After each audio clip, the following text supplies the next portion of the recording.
Alors, salut Jean-François. Alors, cette belle journée, on est chez vous à côté de ton tas de compost que tu expérimentes là, pour chauffer. Puis, ce que j'aime bien de toi, c'est que tu aimes ça voir comment ça se passe. Fait que tu as mis plusieurs sensors puis tout ça. Fait que tu peux nous expliquer un petit peu ce que, dans le fond, tu expérimentes. OK. Ça, c'est la deuxième expérience, dans le fond, du chauffage au compost. Ce qu'on peut dire, c'est que le premier essai a été effectué, dans le fond, à côté d'un mur de cob. Si on peut vous montrer ici.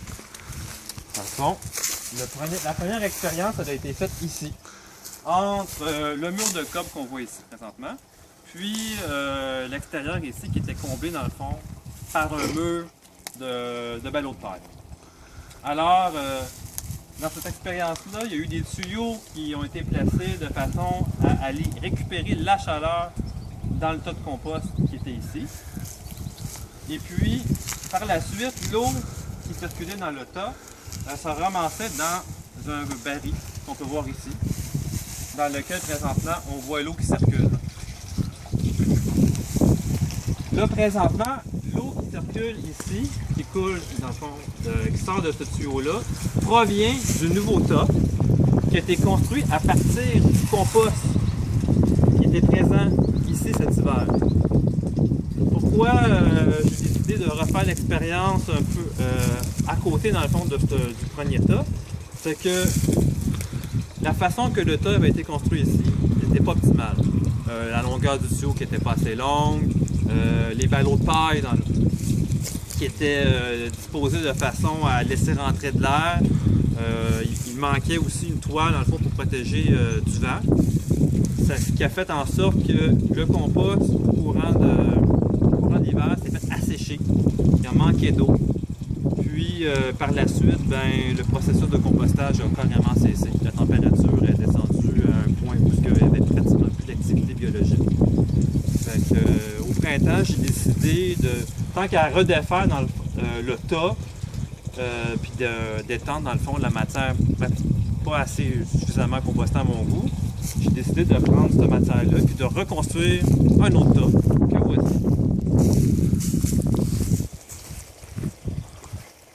Construit un peu plus, comme on pourrait dire, dans les standards, c'est-à-dire de faire quelque chose de rond, d'uniforme. On peut voir ici, après, dans la façon que le tas a été construit, que les ballots de paille font le tour, dans le fond, de la matière. Autre chose aussi d'intéressante, c'est que dans la première expérience, il y a eu des senseurs de température qui ont été installés. Donc ces mêmes senseurs ont été repris pour faire dans le fond, les mêmes mesures pour la deuxième expérience, mais ils ont été placés à différents endroits. Un endroit qui est intéressant, c'est à l'entrée des prises d'air, des tuyaux, parce que l'air rentre dans le tas pour aérer le tas. Donc, on a un senseur qui permet de mesurer la température à l'entrée de l'air. Puis aussi, on a un autre senseur à la sortie, dans le fond, de l'air. Fait qu'on peut voir les différences entre l'air qui rentre et l'air qui sort. Donc, ça nous donne un bon indicatif pour voir si on a une ventilation qui se fait correctement ou pas. Puis tu as mis d'autres senseurs à l'intérieur aussi, hein? Dans le fond. Dans le fond du tas? Dans le fond du tas. Il y a un senseur à l'entrée d'eau, un senseur à la sortie d'eau. Après ça, on a justement des senseurs à l'entrée et à la sortie, dans le fond, de notre tuyau d'air. Un senseur au-dessus du compost, dans le fond, pour mesurer c'est quoi la chaleur qui sort. Un senseur entre le compost et la paroi, pour voir c'est quoi qui se passe au niveau des éléments extérieurs, quand ils vendent, quand la température descend, parce que le compost, au niveau de la paroi intérieure, la température est affectée. Après ça, on en a un autre entre les tuyaux et le ballot de paille. Puis on a un autre senseur à l'intérieur du compost, au centre.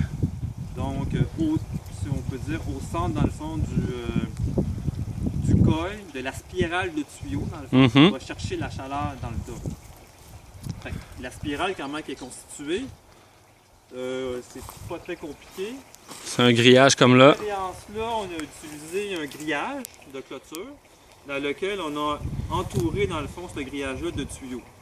Donc, l'eau froide à part du point le plus bas et l'eau chaude sort du point le plus haut. Et évidemment, pour connecter dans le fond les tuyaux à n'importe quelle installation, l'entrée et la sortie d'eau se fait au centre de notre tas et passe par la tranchée qu'on voit ici présentement. Fait qu'on a dans cette tranchée-là un tuyau qui nous amène l'arrivée et le retour d'eau et ainsi dans le fond le fil électrique qui nous permet de faire l'acquisition des données sur les senseurs de température. Excellent. Puis toi, avec ton ordi à l'intérieur, on peut voir les données des graphiques? On peut voir les données des graphiques. Tu veux-tu qu'on aille voir ça tout de suite? Fait qu'on va rentrer dans ta petite maison expérimentale en cob pendant qu'il y a un hélicoptère qui nous passe au-dessus. On voit ici le Rocket Stove, les installations. En train de se terminer. Donc ici, on peut voir sur le graphique, ici on affiche les températures qui ont été enregistrées sur les 4 derniers jours. On peut voir sur ce graphique la température extérieure. Donc ça, c'est ce qui est en vert? C'est ce qui est en vert ici. Fait que présentement, il fait 20,70 degrés. On a les moyennes, les minimums, les maximums. Puis comme je vous expliquais tantôt, les différentes températures qui sont prises. Donc, les couleurs, tu peux nous expliquer? Du compost. Le brun ici, c'est la température au-dessus du compost. Fait qu'on peut voir la ligne ici. Le 4 jours, c'était à 52. Un petit plateau ici. Ça redescend tranquillement. Ça s'est stabilisé en ce moment autour de 41 degrés. La température entre le compost et le ballot de paille. Ici. Fait que c'est le petit brun pâle qu'on voit ici. Celui-là, un petit peu moins chaud. La paroi, encore une autre fois. La paroi, c'est le jaune qui est ici. On peut voir ici que la température était légèrement supérieure et redescendue. Ici, ça varie. Ça suit, ce que j'ai remarqué, ça suit pas mal c'est pas mal en fonction du vent qu'il y a à l'extérieur. Plus il y a du vent, plus la température cherche à descendre. Moins il y a de vent, plus c'est stable. Donc, l'utilisation d'une toile pour protéger du vent, ça serait une bonne chose, dans mon cas ici. On peut voir aussi, dans le fond, il y a le vert, le bleu, puis l'autre espèce de brun qui suit, dans le fond, le midi quand il fait chaud. À chaque midi, on voit que ça monte. C'est ça. Qu'est-ce qui va suivre, dans le fond, la courbe de température? C'est les températures à l'entrée puis à la sortie du compost. Fait que la température à l'entrée, c'est le petit bleu poudre ici, le petit bleu pâle. Fait que là, en ce moment, il est à 17 degrés. Puis, la température ressort autour de 29 degrés. Donc, c'est intéressant. C'est quand même, on va chercher on voit que l'air ici se fait réchauffer à l'intérieur du compost, puis qu'il y a une circulation. S'il n'y avait pas de circulation, la température de l'air serait la même à l'entrée et à la sortie. Donc, il y a une ventilation qui se fait. Et les températures d'eau froide et d'eau chaude. Ouais. Là, on les voit y suivre, là. C'est ça. Là, j'ai démarré, dans le fond, la pompe. Fait que ça fait varier un peu. Fait que là, ce qu'on peut voir ici, on va afficher le truc sur 2 jours.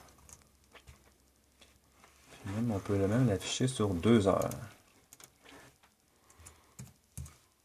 Voilà.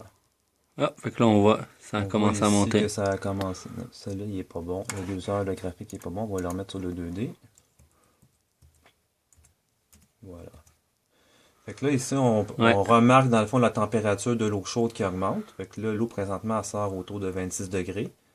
Et elle rentre autour d'à peu près 12 degrés dans le tas. On voit qu'elle a baissé aussi, elle a refroidi, étant donné... Oui, elle a refroidi, puis elle a réchauffé. Parce que là, la circulation d'eau se fait. C'est ça. Puis, la température du tas, ben, ça va avoir un effet sur la température. Si on laisse fonctionner en continu cette eau-là, à ce débit-là, ben, on va voir la température du tas qui va descendre, tout simplement. Good! Hey, c'est intéressant, ça, d'expérimenter tout ça. Merci beaucoup. Ça me fait plaisir. Puis, si vous voulez plus d'infos sur Jean-François, il y a Cob Saint-Ambroise. Saint-Ambroise sur le site web. Puis aussi le groupe Comme Saint-Ambroise sur Facebook. En tout cas, gros merci à Jean-François. Il nous a beaucoup aidé aussi pour notre propre tas de chauffage au compost avec l'acquisition de données. Merci énormément. Au revoir. Au revoir.